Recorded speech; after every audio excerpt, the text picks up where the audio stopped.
Hello and welcome once again to an Arma 3 E3 showcase, this time taking a closer look at fire support options. We've got a few things that we can introduce here. We'll be engaging a stronger force from range, calling in an artillery strike, close air support, and taking a brief look at our prototype context-sensitive tutorial system. More on that later. So to give you an idea of the enemy strength, we'll take a look at the base from roughly half a click away. There are two anti-air vehicles, one over here somewhere, and one just there, which I'll need to engage before sending in a couple of attack choppers. Taking a look from a circling UAV, the thermal camera highlights heat signatures from personnel and vehicles with their engines switched on.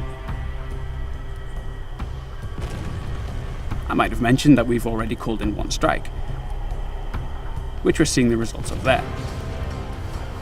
And if I can get into position and get a sight of our second target, we'll use our hint system to help us call in another.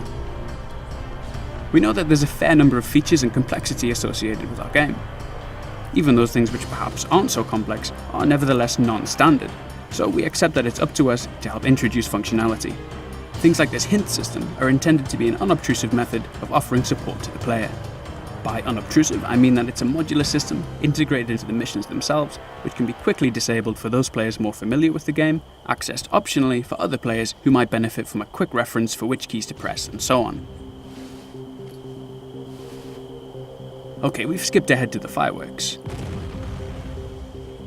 I think it's worth mentioning that our supports are actual units present in the game world, perhaps a few kilometers away, so when I'm calling in support, I do need to wait for them to prepare, to fire, and for the rounds to get to the target.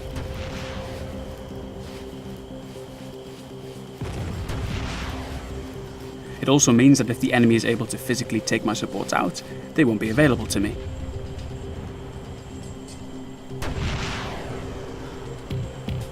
Taking a look again from above, we can see the burning wrecks of the anti-air defences, which means my helicopter is going to have a much better chance of providing effective support.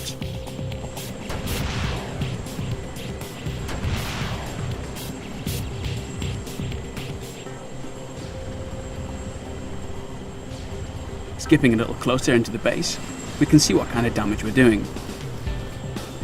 Now, obviously I'm not directly controlling these helicopters myself. That's not to say it's scripted though.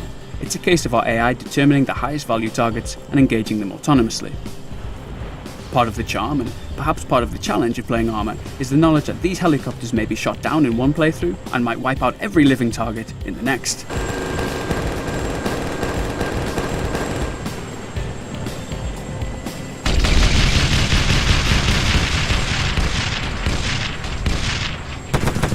Here, for example, there's an enemy APC pinning me down.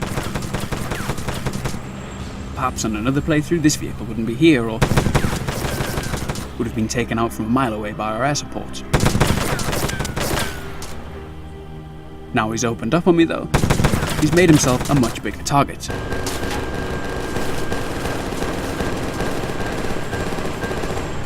So now my support is engaging him, and I should be able to continue rambling around the base.